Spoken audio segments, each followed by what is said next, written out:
जगत गुरु तत्वदर्शी संत रामपाल जी महाराज जी के सानिध्य में दिनांक 7, 8, 9 नवंबर 2022 को दिव्य धर्म यज्ञ दिवस का आयोजन किया जा रहा है। इस भव्य कार्यक्रम का सीधा प्रसारण 9 नवंबर 2022 को सुबह 9 बजे से साधना टीवी और पॉपकॉर्न टीवी पर प्रसारित होगा। इस विशेष कार्यक्रम का सीधा प्रसारण आप हमारे सोशल मीडिया प्लेटफॉर्म पर भी देख सकते हैं। गरीब केशव बंजारा भया, बालिद भरी विचार, मन इच्छा पूर्ण करी, खुद कबीर केशव अवतार। जगत गुरु तत्वदर्शी संत रामपाल जी महाराज जी के सानिध्य में दिनांक 7, 8, 9 नवंबर 2022 को दिव्य धर्म यज्ञ दिवस का आयोजन किया जा रहा है। इस भव्य कार्यक्रम का सीधा प्रसारण 9 नवंबर 2022 को सुबह 9 बजे से साधना टीवी और पॉपकॉर्न टीवी पर प्रसारित होगा। इस विशेष कार्यक्रम का सीधा प्रसारण आप हमारे सोशल मीडिया प्लेटफॉर्म पर भी देख सकते हैं।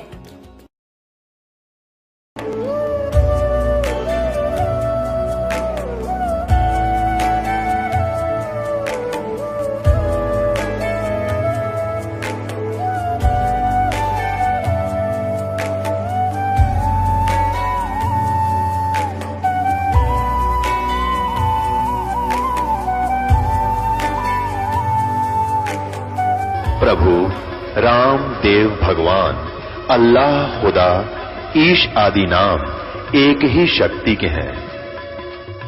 वो कैसा है, कहां है, कैसे मिलता है, किसने देखा है? ये प्रश्नवाचक चिन्ह पूर्ण रूप से हटाने के लिए अवश्य सुनिए जगत गुरु तत्वदर्शी संत रामपाल जी महाराज के अमृत वचन सर्व पवित्र धर्मों के पवित्र शास्त्रों के आधार पर। क्या बताते हैं कि शंखों लहर मेर की उपजे कहर नहीं जा कोई, दास गरीब अचल अविनाशी सुख का सागर सोई। वो स्थान सुख का सागर है जहां कोई दुख नाम की चीज नहीं। अब देखो वृद्ध अवस्था में ये प्राणी कितना दुखी होता है। अब जो वृद्ध हो चुके हैं उनके पास बैठा करो, जो जवान गणे हैं, कोई याद दिलाएंगे आपको कि हम 40 किलो 50 किलो वजन को सिर पे रखकर 2-2 किलोमीटर लाया करते थे और अब दूसरे के उठाए से ये शरीर उठ रहा है। पुण्यात्माओं कहने का भाव ये है कि ये वृद्ध अवस्था प्रत्येक प्राणी पर होगी और उस वृद्ध अवस्था के अंदर यदि परमात्मा का सहयोग साथ नहीं होगा तो ये शरीर घना दुखी कर देगा। फिर वृद्ध अवस्था के अंदर बच्चों को ज्ञान न होने से, विशेषकर अब वर्तमान के जो कलयुग में विचारधारा बदल गई प्रत्येक प्राणी की, यह बहुत डेंजरस है। बड़े छोटों के प्रति कोई विशेष वो भावना नहीं रही जो होनी चाहिए थी।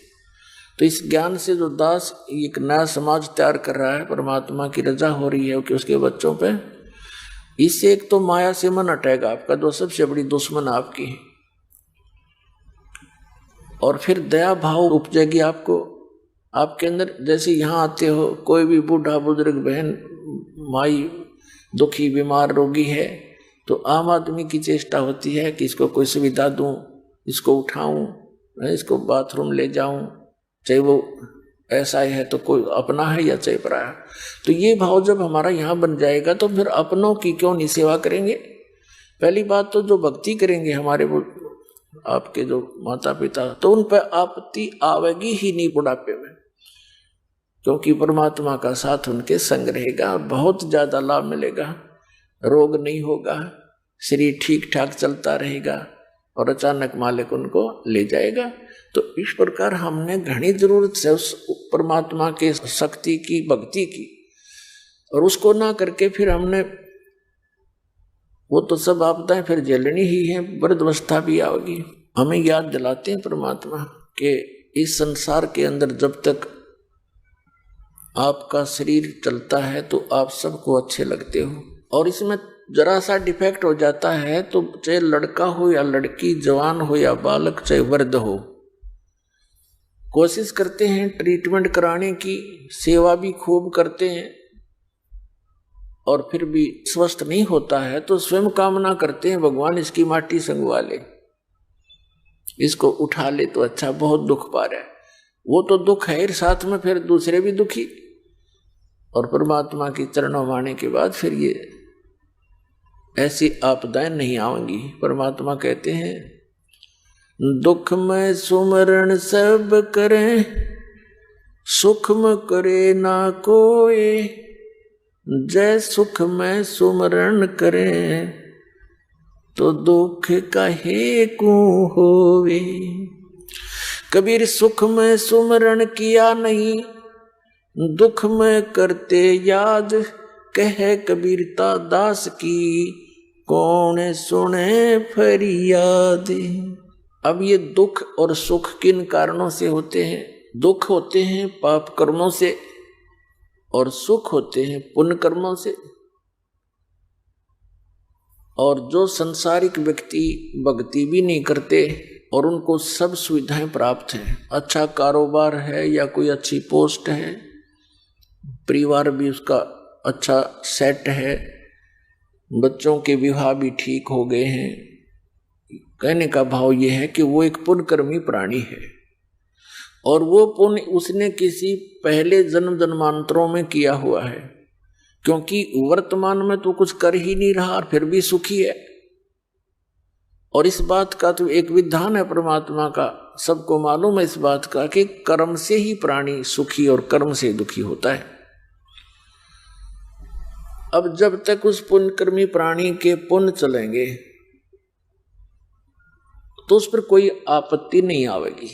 जैसे इन्वर्टर है आजकल, इन्वर्टर उसकी बैटरी होती है, उसमें उनको चार्ज किया जाता है। जब वो बैटरी फुल चार्ज हो जाए और चार्जर हटा दिया जाए तो बैटरी अपना काम करेंगी। जब तक उनकी कैपेसिटी रहेगी उनमें चार्ज रहेगा, पंखे भी चलेंगे, ट्यूब बल्ब भी जगेंगे। और आगे चार्जर ना होने से तो एक दिन समाप्त होगी उसकी बैटरी की अक्षमता, तो फिर एक ही दम सारी ही सुविधाएं बंद हो जाएंगी, क्योंकि वो बैटरी अब डाउन होगी। उनको पैरेलल चार्जर की आवश्यकता थी। तो पुण्यात्मा जो आज सुखी हैं और भक्त कोई भक्ति भी कर रहा है फिर भी वो दुखी है, वो ये सोच बैठता है सत्संग के अभाव से कि मैं भक्ति भी करता हूं, दान पुण्य भी कर रहा हूं, फिर भी मैं दुखी हूं। इतनी सुविधा नहीं है जितनी मेरे इस पड़ोसी को है या कोई दूर के रिश्तेदार को है, और वो कुछ भक्ति साधना भी नहीं कर रहा है। तो ये उन भक्तों के मन में आ सकता है जो ज्ञान कंप्लीट नहीं सुन पाए हैं। और जिन भक्तों ने ये ज्ञान सुन रखा है, विधान का पता है भगवान का, फिर वो इस तरह डगमग नहीं होते। तो वो भक्त सोचते हैं कि दूसरे भक्ति भी नहीं करते हैं फिर भी सुखी हैं ये लोग। तो उनके लिए संदेश दिया जा रहा है कि ये समझ लेना कि आपके पुण्य नहीं थे, लेकिन आप एक बहुत भाग्यशाली हो कि आपको चार्जर मिल गया, अपनी बैटरी फिर से चार्ज कर लो। और उनका दुर्भाग्य है वो अपने पूर्व जन्म की बैटरी चार्ज को ही प्रयोग कर रहे हैं। दुर्भाग्य है उनका कि वो आगे चार्जर लगा नहीं रखा। आप तो आने वाले समय में इतने सुखी हो जाओगे कि दुनिया देखेगी, और वो इतना दुखी होगा कि कैर टूट जाएगा उस परिवार में जब उनके पुण्य समाप्त होंगे। ऐसा इस दास ने बहुत बार देखा है। विशेषकर ये आंखें यानी हृदय की आंखें उस समय ज्यादा काम करती हैं जब ये ज्ञान समझ में आ जाता है, और उस समय कोई घटना घटती है तो वो हृदय में जम जाती है। इस दास ने दीक्षा ली थी सन 1988 में। 1989 की बात है कि एक सेक्टर 1 है रोहतक के अंदर। सेक्टर 1 में एक बैंक के मैनेजर ने मकान बनाया, बैंक लोन लिया, कुछ अपनी पूंजी इकट्ठी कर रहा था, उसकी मुहूर्त कर रहा था। और मुहूर्त के लिए क्या करते हैं, ये बुलाते हैं अपने गुरु ने, वो थोड़ी देर जंतर मंतर करता है, उसके बाद फिर वो रंगरेलियां मनाते हैं, घूटी शूटी लगाते हैं, पार्टी करते हैं। संडे का दिन था, सभी मित्र प्यारे रिश्तेदार इकट्ठे किए हुए थे। उस दिन मुहूर्त कर था वो। कोई सामान की आवश्यकता पड़ी, अपना स्कूटर उठा के सामान लेने के लिए बाजार आ रहा था। मेडिकल मोड़ के ऊपर फुटपाथ से टकरा गया और गिरते ही कनपटी लग गई उस फुटपाथ पर, वहीं पैर पसार गया। 3.5 लाख रुपए बताते थे, 3.5 लाख रुपए में कोठी तैयार करी थी उस समय, सन 1989 के। आज तो मेरे ख्याल में वो 50 लाख में भी ना तैयार हो ऐसी कोठी। अब कोठी तो वहीं रह गिरी, भगत जी गेल क्या बनेगी, ये भी दान बताओ भगवान का। अब चाट ले उस कोठे ने, सिर पर धर ले उस मुहूर्त ने। शास्त्र विरुद्ध साधना और भक्ति छोड़ कर बकवाद में लगे रहे हम। तो पुण्यात्माओं, ये कोई जनसाधारण की कथा कहानी नहीं है, सांगी भजनी कवियों की बनाई हुई बातें नहीं है। ये स्वयं धनी के दिए हुए ज्ञान है, वचन है, और आपके लिए संकेत है सतर्क करने के लिए। और आपने बहुत गहराई से सोचना पड़ेगा इस मनुष्य जीवन की कितनी कीमत है, आप कहाँ कहाँ कैसे इसका सदुपयोग या दुरुपयोग कर रहे हैं। और भी बहुत से इतिहास हैं, जैसे कबीर साहब कहते हैं, राम नाम कड़ुआ लगे, राम नाम कड़ुआ लगे, मीठे लगे दाम, दुविधा में दोनों गए, माया मिली ना राम। दुविधा में दोनों गए, माया मिली न राम। कुछ ऐसी घटनाएं हैं जो हृदय से उतरती नहीं, और वो हैं घनी शिक्षाप्रद, जो आम आदमी को भी झंझोड़ कर रख देती हैं। मेरे पूज्य गुरुदेव जी का आश्रम है पंजाब के अंदर, तलवंडी भाई, जिला फिरोजपुर में। उनके सतलोक गमन के बाद वहाँ के गुरुदेव के भक्तों ने प्रार्थना की कि अब सत्संग यहाँ किया करो। आदेश परमात्मा का हो ही गया था। महीने के दूसरे संडे को, रविवार को हम सत्संग करके आते थे, एक दिन का बस। तो वहाँ भक्तों के अंदर ही किसी वृद्ध की मृत्यु हो गई थी, कोई बुढ़िया मर गई थी। उसका शोक व्यक्त करने के लिए रिश्तेदार आए हुए थे। शुक्र को आए थे, शनिवार को वो जाना चाहते थे। वहां के भक्तों ने कहा कि आप कल सत्संग सुन के जाना। वो शनिवार 3 बजे से चलने की तैयारी कर रहा था कि कल सत्संग सुन के जाना और फिर रुक जाओ आज। वो कहने लगा नहीं, मुझे जाना आवश्यक है, एक बहुत जरूरी काम है। उन्होंने काफी समझाया कि कोई बात नहीं, कल तो संडे है, कल क्या काम होता है। उसने बताया कि ऐसे ऐसे एक पार्टी आवेगी जिसके साथ मेरा एक एग्रीमेंट होगा और जिसमें मुझे लगभग 5 लाख रुपए का बेनिफिट होगा। ये सन 1997 की बात। तो उन्होंने कहा कोई बात नहीं, कल आवेंगे, 9 से 11 सत्संग होगा, सत्संग सुनकर चले जाना, 2 घंटे 3 घंटा में चंडीगढ़ पहुंच जाओगे। उस कहने का भाव है कि उसने माना नहीं और चला गया। 4 सदस्य थे घर के, कुल टोटल सारे उस कार में, मारुति कार थी। 2 स्वयं थे, 2 बच्चे थे। आगे एक बजरी से भरा हुआ ट्रक खड़ा था, उसके पिछले व्हील निकाल रखे थे, जैक लगा रखे थे, बजरी से लोडेड था। अब उसने तो 5 लाख दिखाई दे थे, सड़क भी भीड़ी दिखी होगी, वो सीधा ठोक दिया उसमें। ट्रक में जा लगी, पीछे से मारुति कार थी, वो जैक गिर गया, पूरी लोडेड बजरी का ट्रक उसके ऊपर पड़ गया। चारों के चारों 8-10 स्पॉट मर गए। अब चाट ले उस 5 लाख ने, सिर पर धर ले उस एग्रीमेंट ने। परमात्मा कहते राम नाम कड़वा लागे, मीठे लागे दाम, और दुविधा में दोनों गए, माया मिली न राम। वो 5 लाख फिर दे दो भगवान, तो सत्संग सुन ले के रख के बला टला करे। तो पुण्यात्माओं, ये बातें याद रखने की है, खासकर आपका जगह होगी है प्रमाणों को ध्यान रखने की। और इसको आधार बना के मैक्सिमम समय परमात्मा के चरणों में लगाओ। हम किस लिए माया जोड़ रहे हैं?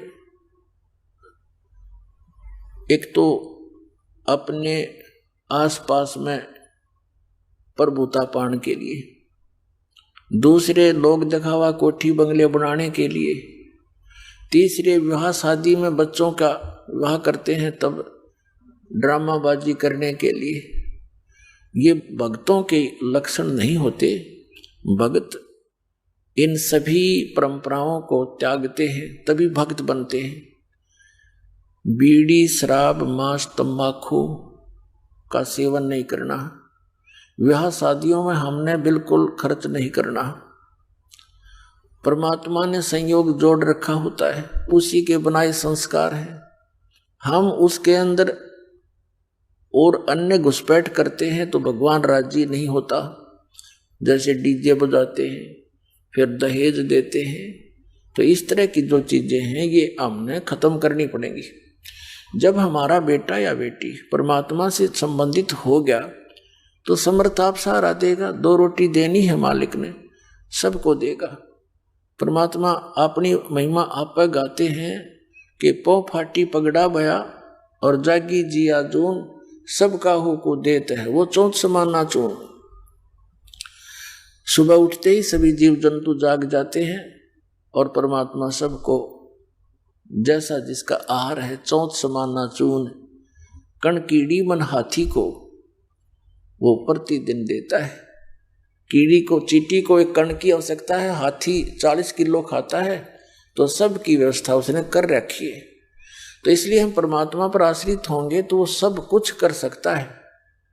सतगुरु जो चाहे सो कर ही, 14 कोट दूत जम डर ही, ऊत भूत जम त्रास निवारे और चित्रगुप्त के कागज पाड़े।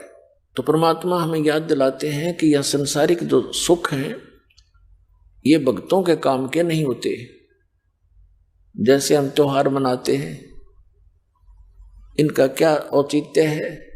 इसे गंदे लोक में हम खुशी मनावें या तो अपना टाइम पास करना चाहिए।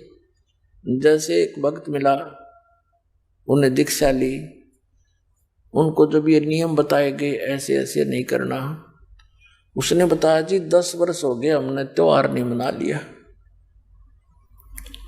कोई ऐसी दुर्घटना घटती है कोई घर में चाचे ताऊआ के या रिश्तेदारी में बहन मामा बुआ के कि हमने 10 वर्ष हो गए कोई त्योहार नहीं मना लिया, तो फिर कहाँ गए वो त्योहार? अब जैसे साधु संत इनसे पहले ही बचकर चलते हैं। एक विवाह हुआ एक लड़के का, पहले दिन तो डीजे बजा रहे हैं, सारे नाच कूद रहे हैं, सब बहन भी बेटियां भी कंजरियां की तरह गली में नाचे।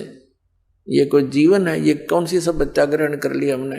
प्रथम तो भक्तों का वैसे ही ये काम की नहीं, और आम समाज ने भी ना करनी चाहिए। जो भक्ति से दूर है, बहन बेटियां भी सड़े आम उसमें सड़क पर नाचे, और वो बूढ़े लोग आप भी गेला डूंगे मारे। ये कोई बात हुई? कहाँ गई बुद्धि? मती मारेगी सबकी। अध्यात्म ज्ञान से दूर हो गए। पश्चिमी सभ्यता को हम इन मीडिया के माध्यम से बुराई को ग्रहण करते जा रहे हैं, इसको दूर करना है ना। ये भक्ता के काम की नहीं, बाकी चाहे कोई कुछ भी करो, बस उनको भी यही प्रार्थना है कि अब बुराई कतिकरण की नहीं है। अगले दिन वो दूल्हा जा रहा था विवाह के लिए, वो दूल्हे वाली कार टकरा गई जिसमें 7-8 व्यक्ति बैठे थे। एक कंटेनर से जा टकराई, 7-8 मर गए। पहले दिन तो नाचे थे, अगले दिन टक्कर मार रहे हैं। बाल पाड़ रही वह बहन बेटियां जो पहले दिन नाचे थी। अपनी आत्मा इसे गंदे लोक में हम क्या कर रहे हैं? करना क्या चाहिए था? आदरणीय नानक साहिब जी के पास भक्त गए, जैसे आम व्यक्ति जाता है, देखते हैं। उनसे कहा कि भगवान आप बड़े मायूस रहते हैं, आपके चेहरे पर कोई खुशी नहीं नजर आती, क्या कारण है इसका? तब उन्होंने कहा था, ना जाने काल की कर डारे, किस विध ढल जा पासावे, और जिनाते सरते मौत खुड़क दी, उन्होंने केड़ा हासावे।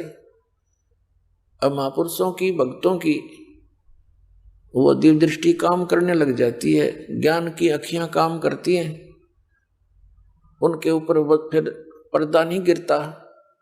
उनको ये पता होता है ना जाने कब क्या बिजली गिर जाए इस गंदे लोक में। पोलैंड देश का एक पूरा मंत्रिमंडल एक जहाज में जा रहा था, अभी ये तो पिछले वर्ष की बात है, और वो जा किस लिए रहा था, कोई नेता की मृत्यु होगी थी, उसका शोक व्यक्त करने, मुंह कांड जाम थे, और वो एक्सीडेंट हो गया, कोई खराबी आ गई इंजन में। 97 व्यक्ति बताओ, 97 के 97 मर गए, इंक्लूडिंग प्राइम मिनिस्टर वहां का, प्रधानमंत्री भी। अब बता उनकी क्यों क्यों आशाएं थी, क्या क्या इच्छाएं थी। तो पुण्यात्माओं, हमारे ऊपर इस काल की इस माया का भांग का घना नशा हो गया। इतने गजब के उदाहरण देखकर भी हमारी बुद्धि काम नहीं करती, डरते नहीं हम इस गंदे लोग से निकलने की चेष्टा भी नहीं करते। तो इस काल की माया की भांग हमने घड़ी पी रखी है। लेकिन इस ज्ञान के सुनने से ये एंटीबायोटिक है, इन्हीं से उतरेगी, या फिर भांग भी इन्हीं से उतरेगी, लगन भी इसी से जागेगी। जैसे हम माया जोड़न की होड़ बना रहे हैं इसको छोड़न की और बुराई त्यागन की, फिर यहाँ देखा देखी या छूटेगी। इस ज्ञान के आधार से हम पल पल बचेंगे। और भी बहुत से प्रमाण हैं, जैसे यहाँ पीछे आंध्र प्रदेश का एक मुख्यमंत्री हेलीकॉप्टर से जा रहा था, हेलीकॉप्टर क्षतिग्रस्त हो गया, दुर्घटनाग्रस्त हो गया। 3 दिन में 100 पाया था उसका, और आगे माड़ा लिए खड़े थे उसके, भाई यहाँ आएंगे पता नहीं क्या क्या सुख देगा, तुमने क्या सुख देगा, उसकी आप पर क्या हालत होगी। तो हम भगवान को छोड़ के और इन नकली सुख देने वालों के चिपक गए। ये क्या दे सकते हैं जिनका आप पर अस्तित्व नहीं। तो इनसे हटके भगवान पर आस्था बनाओ, परमात्मा देगा। जब हमारा सारा काम ठीक होगा, हमारी रक्षा भी होगी, और परमात्मा ही सब कुछ करा सकता है और उन्हीं से करवा देगा। तो इसलिए हम मालिक पर विशेष आस्था रखेंगे, तो तभी हम इस भक्ति मार्ग पर आगे बढ़ेंगे। हमें रोज नए चमत्कार होंगे। जब तक हम भगवान को आधार मानकर इस भक्ति रूपी सफर पर नहीं चलेंगे और हम दूसरों पर आश्रित रहेंगे और भक्ति भी करती रहेंगे, तो हमने 50% लाभ होगा। 100% होगा जब हम पूर्ण विश्वास मालिक पर कर लेंगे। तो फिर देखना, ऐसे पीछे एक और था, कहाँ का, हिमाचल प्रदेश का, किसका था वो मुख्यमंत्री, 7 दिन में लाश पाई थी, हेलीकॉप्टर एक्सीडेंट को मर गया था। और कितने बताऊं, बहुत प्रमाण है, ये तो मुख्य से याद है। हरियाणा के 2 कैबिनेट मिनिस्टर शपथ लिए, 10 दिन भी ना हुए थे मेरे ख्याल में, हेलीकॉप्टर गिर गया, दोनों मर गए। तो पुण्यात्मा, यहाँ संतों की इस वाणी को याद रखना चाहिए कि ना जाने काल की कर डारे, किस विध ढल जा पासावे, और जिनाते सरते मौत खुड़क दी, उन्होंने केड़ा हंसावे। 1 सेकंड का पता नहीं कब के कहाँ से के कहानी बिगड़ जा। फिर नानक साहब जी से पूछा कि हे भगवान, क्या आप कभी प्रसन्न नहीं होते, सदा ऐसे ही रहते हो? तब उन्होंने कहा कि साध मिले सड़ साधी होंदी, और बिछड़ जा दिलगिरी वे, अखदे नानक सुनो जहाना मुश्किल हाल फकीरी वे। नानक साहब जी सत्संग किया करते थे महीने में 1 बार। तो कहा करते थे, जब ये साध नल सड़ साधी होंदी, ये साध संगत जब वापस आ जाती है सत्संग सुनने के लिए, तो मेरी खुशी का ठिकाना नहीं रहता। और जब ये बिछुड़ कर जाते हैं, मुझे मायूसी छा जाती है कि ये बच्चे भगवान के संसार में जा रहे हैं। और संसार की और भक्तों की मर्यादा, उनके नियमों में दिन और रात का अंतर होता है, और यदि मर्यादा भंग हो जाती है तो परमात्मा का कनेक्शन कट जाता है। मर्यादा भंग होने से भगवान का हाथ उठ जाता है। तो वो कहा करते थे कि ये बच्चे जब वापस आ जाते हैं तो मैं समझता हूं कि काल के दूतों का इनके ऊपर असर बना नहीं। तो मेरी खुशी का ठिकाना नहीं रहता कि भगवान के बच्चे सही मार्ग पर जा रहे हैं। और जब ये जाते हैं मुझे मायूसी इसलिए हो जाती है कि भक्ति इस काल के गंदे लोक में बड़ी कठिन बना दी। लोग भक्ति भी करते हैं, मांस शराब भी पीते खाते हैं, लोग भक्ति भी करते हैं, ड्रामाबाजी साथ भी करते हैं, क्योंकि वो भक्ति है ही नहीं उनके पास। तो यहाँ कहते हैं साध ले सड़ साधी होंदी विछड़ जाती। ये मुश्किल क्यों होगी? क्योंकि हमारी परंपराएं जो भक्ति बाधक वो घनी फैला ली हमने। उन परंपराओं को कम करना है, बिल्कुल सिंपल वे माना पड़ेगा हमने, जब हम सफल हो पाएंगे। हम 20% जो प्रयत्न करेंगे ना रोटी के लिए, तो भी हमारा गुजारा हो सकता। जो आज हम 100% कर रहे हैं, फिर भी टाइम पर टूक नहीं, और टेंशन लिए फिर प्रत्येक प्राणी। किसी ने देख ले टेंशन होगी, किसी ने देख ले टेंशन होगी। क्या की टेंशन हो रही है? ये हमने अपनी परंपरा बिगाड़ रखी है। अब जैसे दान के भंडार में खाओ और बच्चों का ब्याह करो और जाओ, और जैसे घर के जिसका 3 बेटी होगी, जीना हराम हो जाता माँ बाप का। और अब ऐसा होगा कि कितनी हो जाओ बेटी, खर्चा तो होना है नहीं, सिंपल वे से ब्याह करेंगे अपने बच्चों का, और बेटी को नाम दिला दे भगवान का, सदा सुखी रहेगी। एक पिताजी कितना धन दे सकता अपनी बेटी को? क्या आजीवन उसका गुजारा करा सकता है? फिर भी उसने अपने संस्कार से ही उसका काम चलेगा। तो संस्कार हम अच्छे बनाएंगे, बचपन से मालिक से जोड़ देंगे उन बच्चों को, तो परमात्मा सदा साथ रहेगा। जहां हम उनका साथ नहीं दे सकते, वहां भगवान साथ देता है। तो हम दुखी इसलिए हो गए कि हम परमात्मा की उस लाइन से दूर चले गए, जिससे हमें सब सुविधाएं मिलनी थी। अब पहचान होती थी वो कुछ भी साधन है कि हम जो भक्ति कर रहे हैं इसी से हमें लाभ हो रहा है, क्योंकि आत्मा भगवान की भक्ति बिना रह नहीं सकती। और जो नहीं कर रहे थे वो उनका गिनती नहीं, लेकिन पहले ऐसे कोई व्यक्ति नहीं थे जो परमात्मा की भक्ति ना करते हो। साधना से वो कुछ भी कर रहे होते। अब भी विश्व में 70-80% व्यक्ति हैं जो भगवान में आस्था रखते हैं। थोड़े बहुत जैसे चीन और रूस जैसे लोग हैं, ये नास्तिक हो गए हैं। ये भी इन नकली गुरुओं के कारण ही हुए हैं, जिनके द्वारा बताए गए भक्ति विधि से परमात्मा से मिलने वाली राहत उनको हुई नहीं, जिस कारण से उन्होंने अपनी सोच से ये विधान बना दिया भगवान कहीं नहीं है, अपना करो और खाओ बस। और काल यही चाहता है कि इनको ऐसी उल्टी पट्टी पढ़वा दूं, ऐसा गलत भक्ति मार्ग बतवा दूं, इनको अध्यात्म लाभ हुआ नहीं और ये नास्तिक हो जा। परमात्मा का ये प्रयत्न रहता है कि इनमें आस्था बनी रहे भगवान की। खुद आते हैं दाता, जगह जगह प्रकट हो जाते हैं, कहीं भी रह करके गुप्त।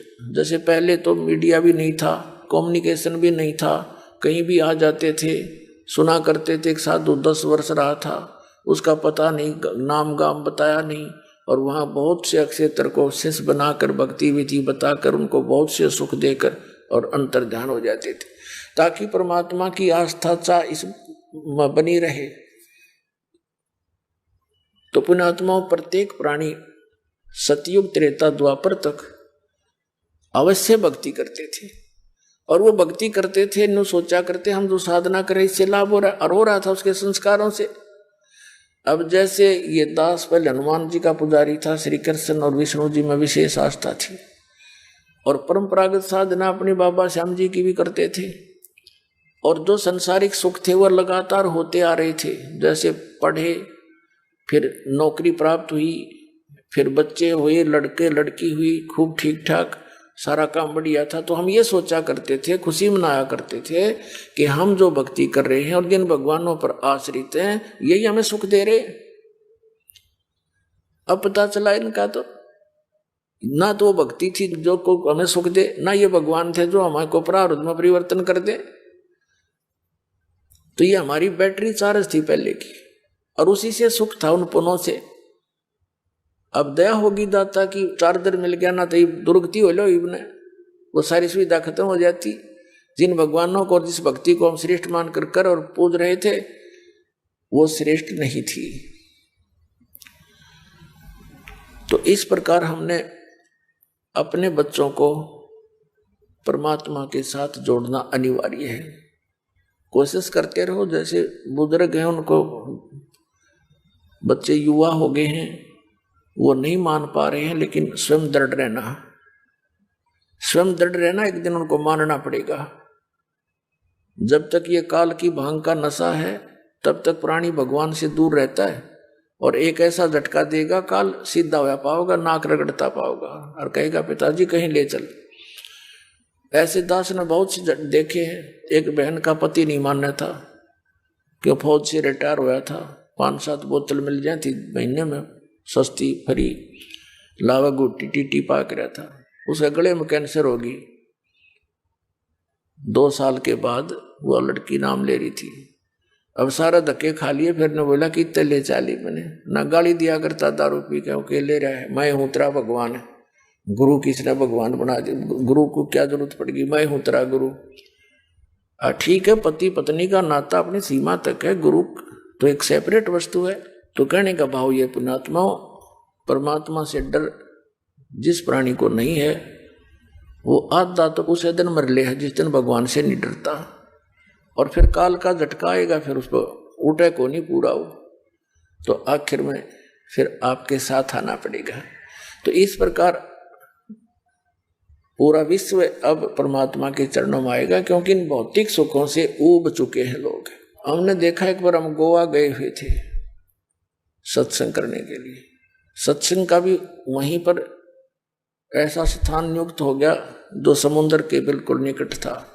तो हम उधर घूमने गए, तो वहां दूर देश के आए हुए रिच मैन, धनी व्यक्ति, और नंगे लौट रहे समुद्र के किनारे ने कहा यहाँ शांति है, हम शांति ढूंढे माया में, और वो माया छोड़ कर शांति ढूंढे और रेत में। देख, सारी उल्टी पढ़ाई पढ़ रखी हमने। तो ईब वो कति छक लेंगे इस भौतिक गाने गुणे सुनकर, टीवी टावी देख कर, मोबाइल तभी बोर हो लेंगे, क्योंकि जो आत्मा को चाहिए वह वस्तु मिल नहीं रही। और मन की आदत है, एक वस्तु न देखेगा चाहेगा 10 दिन में रिजेक्ट कर देगा, और चाहिए। तो ये तो एक मालिक ने बढ़ुआ बताया है कि इसका तो कितना अंत है को नहीं। तो इसकी हर प्रकार से काल की जो डोर को टाइट करने के लिए, इसकी इच्छाओं का नाश करने के लिए तो तत्व ज्ञान की आवश्यकता होती है। जो भक्ति के अंदर सुख है प्राणी को, इस पृथ्वी की किसी वस्तु पर नहीं हो सकता, क्योंकि वो सुख है नहीं, हम सुख मान रहे हैं उनको। कबीर साहब कहते हैं, झूठे सुख को सुख कहे ये मान रहा मन मोद, ये सकल चबी ना काल का, कुछ मुख में कुछ गोद। इस झूठे सुख ने सुख मान रहे हो तुम।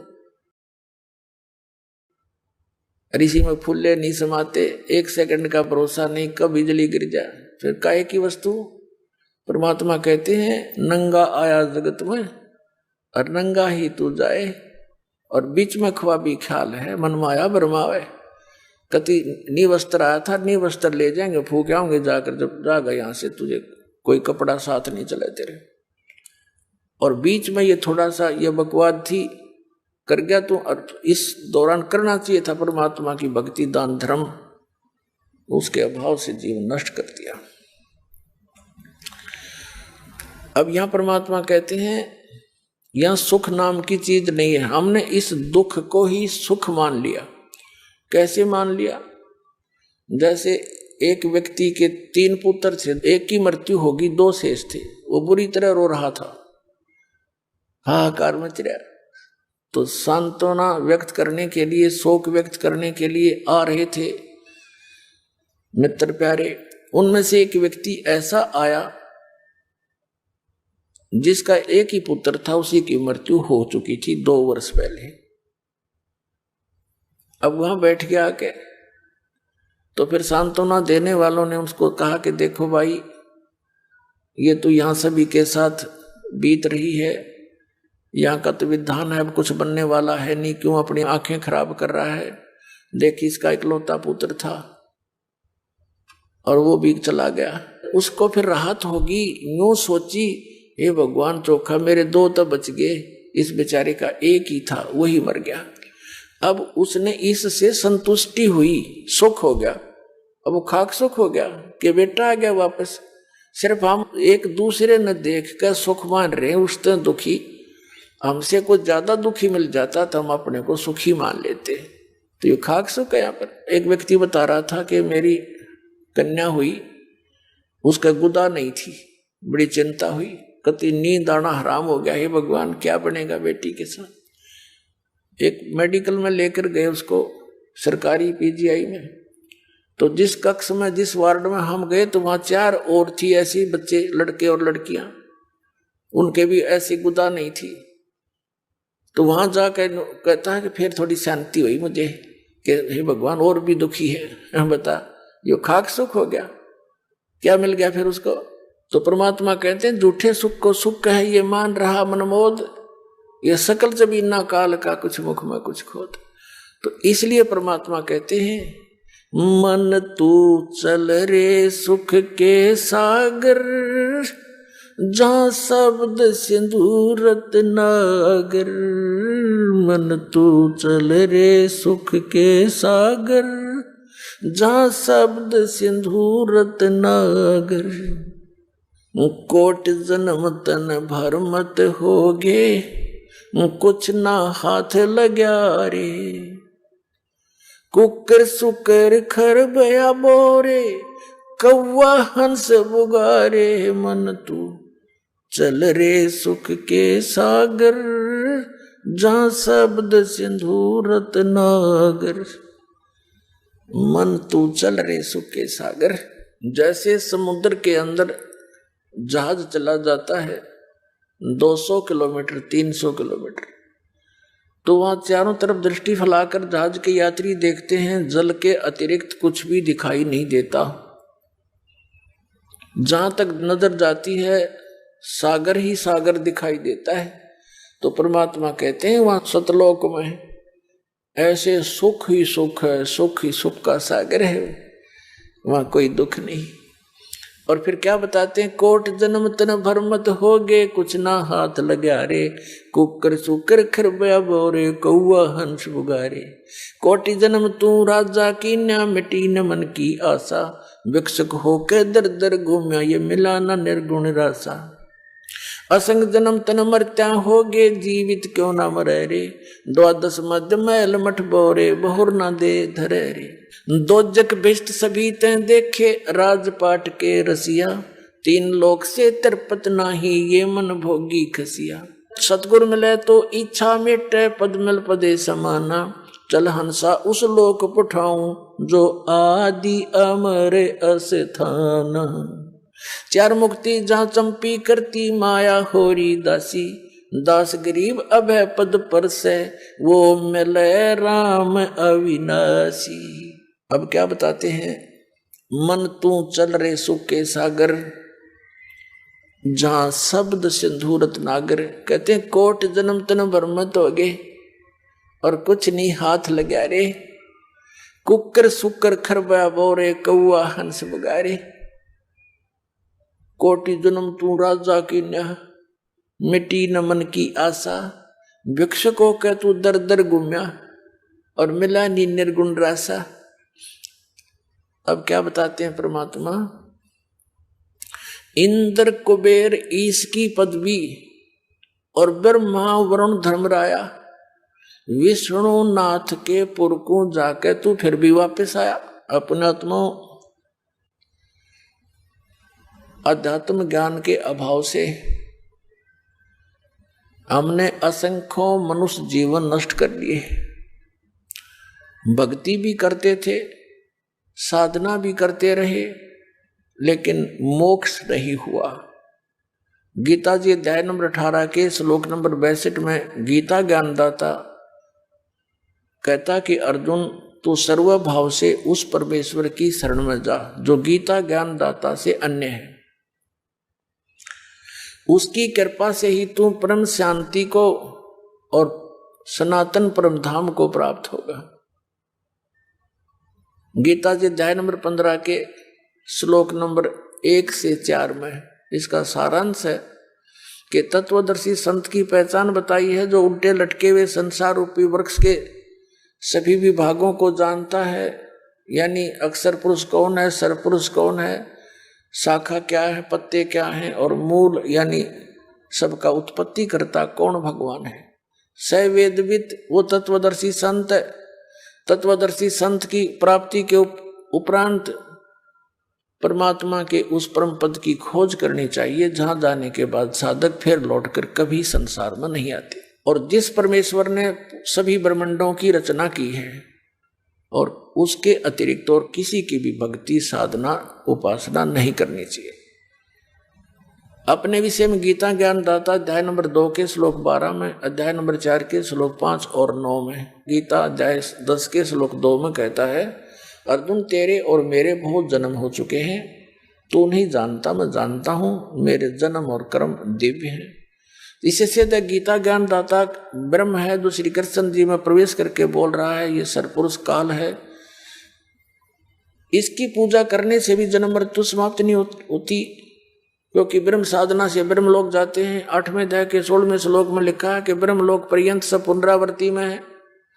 तो गीता ज्ञानदाता की भक्ति करने से भी मोक्ष पूर्ण नहीं होता, वो पद नहीं मिलता जहाँ जाने के बाद साधक फिर लौटकर कभी नहीं आते। श्री ब्रह्मा रजगुण, श्री विष्णु सतगुण, श्री शिव जी तमगुण की भक्ति करने से भी जीव जन्म मृत्यु में ही रहता है। जैसे देवी भागवत गीता प्रेस गोरखपुर से प्रकाशित सचित्र मोटा टाइप, उसके 123 पृष्ठ पर भगवान विष्णु और शंकर स्वयं स्वीकार कर रहे हैं कि हमारा जन्म मृत्यु होता है, हम नित्य नहीं है, अविनाशी नहीं है। तो इससे सिद्ध हो गया कि इनकी साधना करने वाला भी नाशवान यानी उस स्थान को नहीं प्राप्त कर सकता जहाँ जाने के बाद फिर लौट कर नहीं आना पड़ता, और वहीं जाने के बाद वो शांति होगी, सुख होगा, और वो मिले बिना फिर सुख नहीं। यहां तो आप जेल में हो, यहां काल की। परमात्मा ने बताया कि 21 ब्रह्मांड काल की एक जेल है। एक पुण्य एक पापी आया, एक है सोम दलेल वे और गरीब दास सतपुरुष भजन बिन, सब ही इस काल की जेल रे। हम सभी काल की जेल में हैं, जो साधना नहीं करते, चाहे पुण्य करते हैं चाहे पाप करते हैं। पुण्य के आधार से स्वर्ग चले गए, पाप के आधार से नरक, दोनों खाली करके फिर यहीं आ गए और फिर स्टार्ट ऐसे ही। तो ये चक्र परमात्मा की दया से अब समाप्त हो सकता है। अब क्या बताते हैं परमात्मा कि कोटि जन्म तन भरमत हो गए, कुछ नहीं हाथ लगा रे। जैसे अभी कथा सुनाई आपको, एक मुख्यमंत्री, उसने अपने जीवन की बहुत बड़ी उपलब्धि समझी होगी मुख्यमंत्री बन जाना। अब मुख्यमंत्री भी उसके पिछले पुण्य थे, पिछली बैटरी चार्ज थी, उसी से वो बना। आगे अपने कल्याण के लिए तो सोचा ही नहीं, ऐसा हवा मुड़ जाता ये मन, और 1 मिनट में मृत्यु होगी। अब पता नहीं कहाँ भूत बनकर भूखा प्यासा घूम रहा होगा वो प्राणी। तो पुण्यात्मा हो, परमात्मा के सभी बच्चे हैं, चाहे कोई आज अपने पुण्य से प्रधानमंत्री बन रहा है, चाहे पुण्य से वो मुख्यमंत्री बना है, चाहे गरीब है अमीर है, चाहे किसी भी पोस्ट पद को प्राप्त है, वो भगवान भूल गया, सबसे बड़ी गलती है उसकी। और दास का उद्देश्य है कि इन प्रमाणों को याद दिलाकर ये इंजेक्शन लगा कर एंटीबायोटिक इसको सचेत कर दूं प्रत्येक प्राणी को, जो भगवान की आत्मा काल के द्वारा भ्रमित है, अपना अनमोल जीवन नष्ट कर रहे हैं, ये फिर से सुधर जाए, पेट का गुजारा भी करते रहे। इसमें एक सब्जेक्ट और जोड़ देना चाहिए, भक्ति वाला, और वो भक्ति हो शास्त्र अनुकूल। वो विश्व में किसी के पास है नहीं, इस दास के पास है। तो इतना आसान है, भक्ति भी करते रहे, अपना काम भी करते रहो, लेकिन मर्यादा में रहना पड़ेगा। मोक्ष होया पड़ा फिर दिखता को नहीं। रास्ता ना मिलने से आदमी भटकता रहता है, रास्ता मिला सीधा चला, लूला लंगड़ा भी पहुंच जाएगा, 2 दिन पीछे पहुंच जाएगा। रास्ता ठीक नहीं मिल रहा, हमारे को मिसगाइड कर रखा, कोई इधर भरमा दिया, कोई इधर भरमा दिया, तो दिशा भ्रष्ट कर दिया हम सबको। परमात्मा के उस अध्यात्म ज्ञान के आधार से अब सबको दिशा ठीक देना चाहता है दास। अब परमात्मा बताते हैं कि कोटि जन्म तन भरमत हो गए, कुछ नहीं हाथ लगा रे।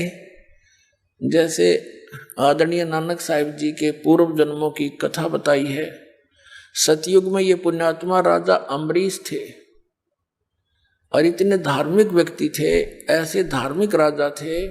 कहते हैं इनके राज्य में जितना इसका क्षेत्र था, बकरी और शेर एक ही घाट पर पानी पीते थे। यानी उसकी भक्ति की कमाई से प्रत्येक प्राणी में अहिंसा खत्म हो गई थी। और एक बार ये जिसने सिद्ध ऋषि मानते थे दुर्वासा जी ने जाके उनके साथ ज्ञान संवाद किया था और अपने ज्ञान को उनके ऊपर थोपना चाहा था बाई फोर्स। और राजा अम्बरीश ने पहले तो उनके सामने हाँ भर ली, लेकिन अपनी क्रिया वो कर रहा था वही करता रहा। नेक्स्ट टाइम जब वो आया दुर्वासा को फिर वही क्रिया करते हुए राजा को देखा तो गुस्सा हो गया वो। उसने सुदर्शन चक्कर से शीश काटने के लिए, अम्बरीश को मारने के लिए सुदर्शन चक्कर छोड़ दिया। अब वो सुदर्शन चक्कर राजा अम्बरीश पर अटैक ना करके वापस दुर्वासा की तरफ मुड़ गया उसी को मारने के लिए। अब दुर्वासा भाग लिया, सिद्धि से उड़ गया। पहले शिव जी के लोक में गया, शिव जी ने कहा भी मेरे बस की बात नहीं, तू यहां से निकल।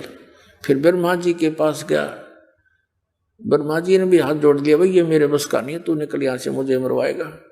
अब विष्णु जी के पास इसलिए नहीं जा रहा था क्योंकि राजा अम्बरीश विष्णु जी के पुजारी थे। आखिर में उसने वहां जाना पड़ा। जब भगवान विष्णु जी के पास वो पहुंचा तो सुदर्शन चक्र 10 कदम नीचे रुक गया हवा में और अम्बरीश विष्णु जी के चरणों में खड़ा था।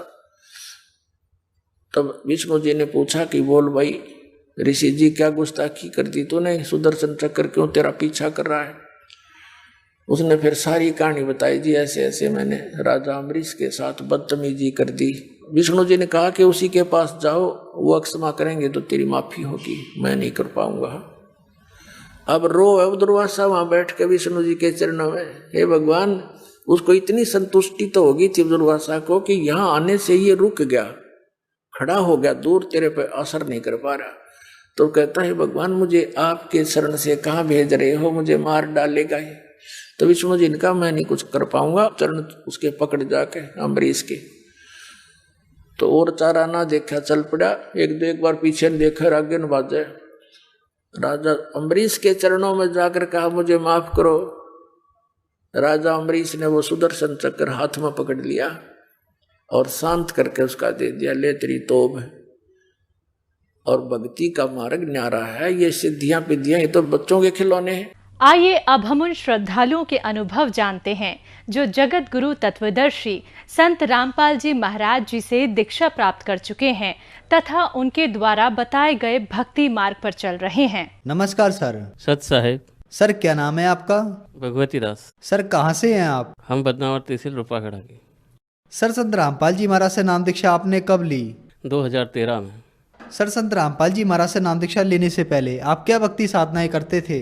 मैं बजरंग बली की भी बहुत भक्ति करता था, तन मन धन से भक्ति करता था। बजरंग बली ने मुझे सपने में भी आया था, मुझे एक उन्होंने सिद्धि भी दी थी कि तेरे हाथ में एक गेहूं की कच्ची एक तरफ सेक के रोटी जो जिसको भी खिला देगा उसके रोग भी ठीक हो जाएंगे और तेरी जो आर्थिक समस्या वो भी ठीक हो जाएगी।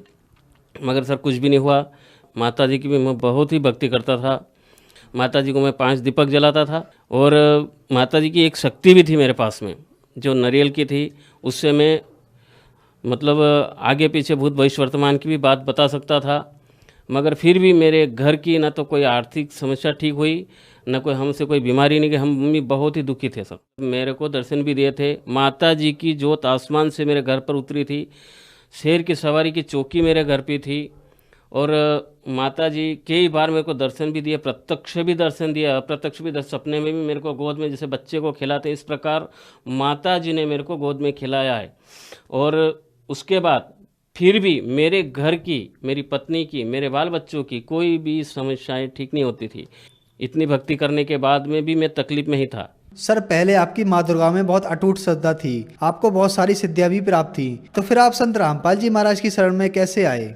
गुरुदेव के बारे में संत हमारे गांव के भगत जी उनसे बताया संत रामपाल जी के बारे में, तो मैंने उनको गलत भी समझा कि कोई संत परमात्मा नहीं हो सकता है और मेरी बीमारी कोई काट ही नहीं सकता है। जब इतनी बड़ी शक्ति मेरे साथ में है तो कोई नहीं काट सकता। तब माता जी ने मेरे को दर्शन दिए। तो मैंने ये बोल दिया था माता जी को, अगर तेरे से मेरी कोई समस्या ठीक नहीं होती हो तो मैं किसी की भी शरण में जाऊंगा। तभी माता ने कहा कि संत रामपाल जी महाराज की शरण में चले जाओ, तुम्हारी सब समस्या का हल वहीं हो जा। अगर कह रहे हो कि मेरे को छोड़ दो तो छोड़ दो, तेरी जो समस्या है मेरे से ठीक नहीं होगी। सर, आप माँ दुर्गा की अटूट श्रद्धा के साथ साथ भक्ति भी किया करते थे और माँ दुर्गा ने आपको बताया कि आप संत रामपाल जी महाराज की शरण में जाइए और आपकी समस्याओं का समाधान वहीं हो पाएगा। तो क्या संत रामपाल जी महाराज की शरण में आने के बाद आपकी समस्याओं का समाधान हुआ, और इसके अलावा क्या लाभ प्राप्त हुए आपको संत रामपाल जी महाराज से नाम दीक्षा लेने के बाद? पत्नी को ये बच्चेदानी खराब हो चुकी थी। मैं बदनावर भी गया, रतलाम भी गया, थांदला भी गया, सभी दूर गया, मगर वो बीमारी ठीक नहीं हुई और उसका पेट भी बहुत फूल चुका था। मैं फिर बढ़ने गए, डॉक्टर कापड़िया साहब ने बोला कि ऑपरेशन होगा, 3 गठाने हैं, इसमें एक कैंसर की गठान है और इसके बाद हम रिस्क नहीं लेंगे और 15 रोज़ के अंदर अंदर तुझे ऑपरेशन करवाना पड़ेगा। मैं घबरा चुका था, मेरे पास पैसे थे नहीं। मैं घर आ गया और मैंने कहा ये तो बीमारी अब कौन ठीक कर सकता है, ऑपरेशन जो गठाने हो गए तो ऑपरेशन से ही बाहर होगी। उसी दिन संत रामपाल जी महाराज के सत्संग सुन रहा था। इंटरव्यू में एक भगत जी ने बताया कि मेरी पत्नी को ये बीमारी थी और वो इसकी बच्चेदानी मैंने अर्जी लगाई, ठीक हो चुकी। इसलिए मैंने भी मन में विचार करके अर्जी लगाई। संत रामपाल जी महाराज ने बताया कि बेटा भक्ति करो, ये बीमारी ठीक हो जाएगी। 3 दिन के अंदर अंदर मेरी पत्नी बिल्कुल स्वस्थ है और आज तक भी कोई बीमारी उसको नहीं है। संत रामपाल जी महाराज की कृपा से वो बीमारी बच्चेदानी की जो खराब थी, जो 3 गठाने थी, वो अपने आप फूटकर पेशाब की नाली से बाहर हो गई। उसके बाद मुझे भी 12 महीने बुखार रहता था सर, 12 महीने बुखार रहता था। हर साल मेरे को टाइफाइड होता था, मुझको सांस भी बहुत चलती थी। मैं इलाज भी करवा लेता मगर कहीं भी वो बुखार नहीं उतरता था। उसके बाद मेरे बच्चे को भी बीमारी थी, वो भी ऐसे चद्दर थे और जो लोहे की कील होती थी वो उसके पेशाब की जगह साइड में घुस चुकी थी और उसकी वो बाहर आ चुकी थी। डॉक्टर घबरा चुका था तो उन्होंने बताया कि ये बड़े अस्पताल में कहीं जाओगे तो ही ठीक होगी, इसका ऑपरेशन होगा। मगर मालिक से मैंने मन ही मन अरदास लगाई और बदनाम सरकारी अस्पताल में गए। हॉस्पिटल में कंप्यूटर साहब जी थे, डॉक्टर साहब तो थे नहीं। उन्होंने ही मात्र 2 मिनट में उस बच्चे को टाँके लगा दिए और वो बच्चा आज भी स्वस्थ है। संत रामपाल जी की कृपा से हमारी पत्नी की बीमारी, मेरे बच्चे की बीमारी, मेरी बीमारी, सब संत रामपाल जी महाराज जी की शरण में जाने के बाद सब ठीक ही। और अभी तक हम बिल्कुल ही सभी स्वस्थ हैं। हमारे घर का कारोबार भी अच्छा चलता है और कोई भी बीमारी नहीं हमारे घर में, सभी प्रकार से अभी हम सब ठीक हैं। ये तो छोटे छोटे तो वैसे बहुत ही लाभ है, मगर ऐसे सुनता है परमात्मा। ये संत रामपाल जी महाराज जी की शरण में आके मुझे पता चला। मेरे बच्चे के कान में गेहूँ चला गया था, हमने कोशिश करी, नहीं निकला। हम पास के गांव मुल्तान ले गए थे, वहाँ पूनम चंद जी पाटीदार डॉक्टर साहब है, उन्होंने भी वो देखा, निकालने की कोशिश करी, मगर वो गेहूँ पर्दे के पास चला गया था। उन्होंने बताया कि अब रतलाम बड़े हॉस्पिटल में बताना, वो साइड में से चीरा दे के गेहूँ निकाल देंगे। हम घबरा चुके थे दोनों पत्नी पत्नी। हमने जाते वक्त मालिक से अरदास करी, दंडवत करी और मालिक से बोला कि मालिक ऐसा करना कि हम अभी जी घर आ जाएं, कोई खर्चा भी नहीं हो और ये ठीक हो जाना चाहिए। हम पास के गांव शिमलादा गए, वहाँ पर डॉक्टर साहब अपने बस स्टैंड पर ही रहते हैं, वो बैठे थे। उन्होंने बताया क्या समस्या है मेरे को बताओ। तो हमने कहा कि ये अंदर अगर इन कुछ करेंगे तो फिर ये पर्दा फोड़ देंगे। फिर उन्होंने कहा नहीं आप लाओ, हम ले गए। उन्होंने कहा था क्या है, ये गेहूँ अंदर चला गया और वो पर्दे के पास में है। उन्होंने कहा आप घबराओ मत। वो पानी का गिलास भर के लाए और 2 ही पिचकारी मारी थी, को गेहूँ ऐसे निकाल के मुझे दे दिया। मैं देखता ही रह गया और उनको यही एक और है, नहीं मैं तो यही था, मैं ही घबरा गया। बस जो मैंने वहाँ दंडवत करके संत रामपाल जी महाराज को, वही का वही वहाँ जाके हुआ, ना तो कोई पैसा लगा और 1 घंटे में वापस हम घर आ चुके। ऐसे ऐसे कई प्रमाण हमारे साथ में हुए हैं। उसके बाद ये मेरे दांत ये गिर चुके हैं, अभी भी दांत नहीं है, ये तंबाकू से हुए। और यहाँ मेरे को कैंसर उठा था और जबान में भी कैंसर था, मगर जब हमने संत गुरु रामपाल जी महाराज से नाम दीक्षा ली, उसके बाद मुझे अभी तक कोई भी बीमारी नहीं है। और हम इतनी तंबाकू खाता था कि चाय तो और बहुत सारे पी लेते हैं, मगर मैं खाना भी तंबाकू को साइड में दबा के खाता था। इतनी मतलब मुझे आदत लत पड़ चुकी थी, मैं तंबाकू के बगैर 1 मिनट भी नहीं रहता। जैसे ही थूका दूसरी बार उसी वक्त में डाल देता था। बीड़ी भी पीता था मैं, सिगरेट भी पीता था मैं, और मैं जहाँ तक कि मैं शराब भी पीने लगा था। संत रामपाल जी महाराज से नाम दीक्षा लेने के बाद मेरी वो आदत छूट गई और आज तक मेरे को कभी वो ऐसा लत नहीं आती है कि मैं कुछ खा लूँ। आर्थिक स्थिति, हमारे शरीर के रोग थे, हमारे नशे की जो लत थी और कई प्रकार की बीमारी, हम भयभीत भी रहते थे। हमारे घर में हर 4-8 रोज में सांप या नागिन कहीं से भी आ जाती थी। मालिक की संत रामपाल जी महाराज जी की दीक्षा लेने के बाद में वो आज तक वापस हमारे घर कभी नहीं आए और ये मेरी समस्या भी कोई कुछ भी नहीं रहे। आज तक हम कोई गोली तक भी पूरे परिवार में कोई नहीं लेता है। सर आप एक बात बताइए, आप बजरंग बली की भक्ति करते थे और माँ दुर्गा में आपकी अटूट श्रद्धा थी, लेकिन इतनी भक्ति करने के बाद भी आपको कोई लाभ नहीं मिला और आपको कैंसर हो गया। उसके बाद संत रामपाल जी महाराज की शरण में आने से आपका कैंसर ठीक हो गया और आप नशा मुक्त भी हो गए। तो संत रामपाल जी महाराज ने आपको ऐसी कौन सी भक्ति साधना और दवा दी जिससे आपका कैंसर ठीक हो गया? वो शास्त्र के अनुसार जो भी भक्ति बताई वो शास्त्र के अनुसार है। गीता में भी 17वें अध्याय के 23 श्लोक में लिखा हुआ है कि भगवान कृष्ण खुद कह रहे हैं अर्जुन के, अर्जुन मेरा ओम तत् सत ये नाम है। तत् और सत ये सांकेतिक नाम है। जो कोई उन्होंने अर्जुन को कहा कि तत्वदर्शी संत की खोज कर 15वें अध्याय में बताया है। जो पीपल का वृक्ष भी बताया है कि वो जो पीपल का वृक्ष का जो पूरा भेद बता दे वो तत्वदर्शी संत है, उसकी पहचान बताई है, वो तत्वदर्शी संत होगा। उस संत की शरण में जाके अगर तू नाम दीक्षा लेगा तो ही तू मोक्ष को प्रदान होगा, वरना जन्म और मरण तेरे भी है अर्जुन, मेरे भी है। कई बार तू जन्म मतलब हो चुके, तुझे मालूम नहीं, मुझे मालूम है। उसके बाद भगवान ने ये अर्जुन को ज्ञान दिया कि तू किसी तत्वदर्शी संत की शरण में जा, जहाँ से तू मोक्ष को प्राप्त होगा। कई संत से सुने हैं कि अपने अपनी भाषा में लोगों को समझा रहे हैं, गुमराह कर रहे हैं। बाकी शास्त्र के अनुकूल साधना नहीं है, शास्त्र की विपरीत साधना अपनी अपनी सब चला रहे हैं। संत रामपाल जी महाराज जी की शरण में हम गए तो शास्त्र के आधार पर हमें पूरा प्रमाण सहित संत रामपाल जी महाराज आज भी बताते हैं, पूरे प्रमाण के साथ में जो भक्ति बताते हैं उसी भक्ति से हमें सुख मिले हैं। सर संत रामपाल जी महाराज से नाम दीक्षा लेने के बाद आपका कैंसर ठीक हो गया, आपकी पत्नी का कैंसर ठीक हो गया और भी बहुत सारे लाभ आपको हुए। तो जो श्रद्धालु आपको देख रहे हैं उनके लिए आप क्या संदेश देना चाहेंगे? जी, संत रामपाल जी महाराज जी से नाम दीक्षा ले, आपकी कोई भी बीमारी होगी बिना पैसे से ठीक हो जाएगी। चाहे वो कैंसर हो, चाहे टीबी हो या असाध्य रोग हो, दुनिया में कहीं भी नहीं ठीक होता हो, वो संत रामपाल जी महाराज जी के शरण में आने से और नाम दीक्षा लेने से ठीक हो जाएगी। सर आपने यहाँ पर बताया कि संत रामपाल जी महाराज से नाम दीक्षा लेने के बाद कोई भी बीमारी ठीक हो जाएगी। आज बहुत सारे अस्पताल मरीजों से भरे पड़े हैं, तो क्या वह सारे मरीज संत रामपाल जी महाराज से नाम दीक्षा लेने के बाद ठीक हो सकते हैं? जी, संत रामपाल जी महाराज जी से नाम लेने के बाद और जो उनकी मर्यादाएं हैं उन मर्यादा में रहकर, चाहे देश में हो, चाहे विदेश में हो, चाहे किसी धर्म संप्रदाय किसी का भी हो, संत रामपाल जी महाराज जी की शरण में आए और नाम दीक्षा ग्रहण करें और नियम अनुसार रहें। धरती में ऐसी कोई शक्ति नहीं है जो संत रामपाल जी महाराज नाम लेने के बाद आपको टच भी कर दे, अगर आप नियम पर हैं तो।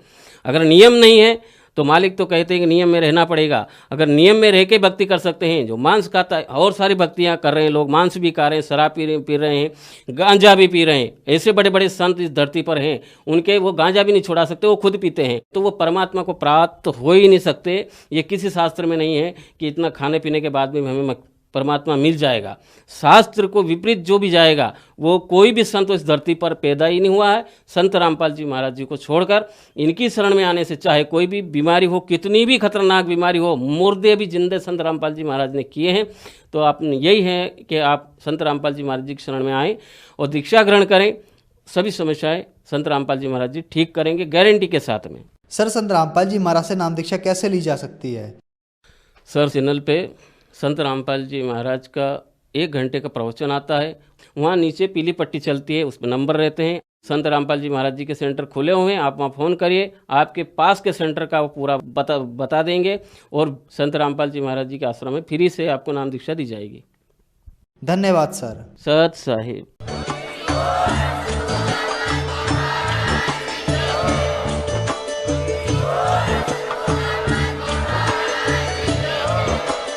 आप सुन रहे थे जगत गुरु तत्वदर्शी संत रामपाल जी महाराज जी के मंगल प्रवचन। अधिक जानकारी के लिए विजिट कीजिए हमारी वेबसाइट www.jagatgururampalji.org। संत रामपाल जी महाराज जी के शुभ आशीर्वाद से पूरे विश्व भर में 500 से भी ज्यादा नाम दीक्षा केंद्र हैं, जिन पर संत रामपाल जी महाराज जी द्वारा ऑनलाइन निशुल्क नाम दीक्षा दी जा रही है। अपने नजदीकी नाम दीक्षा केंद्र का पता करने के लिए संपर्क करें 8222880541।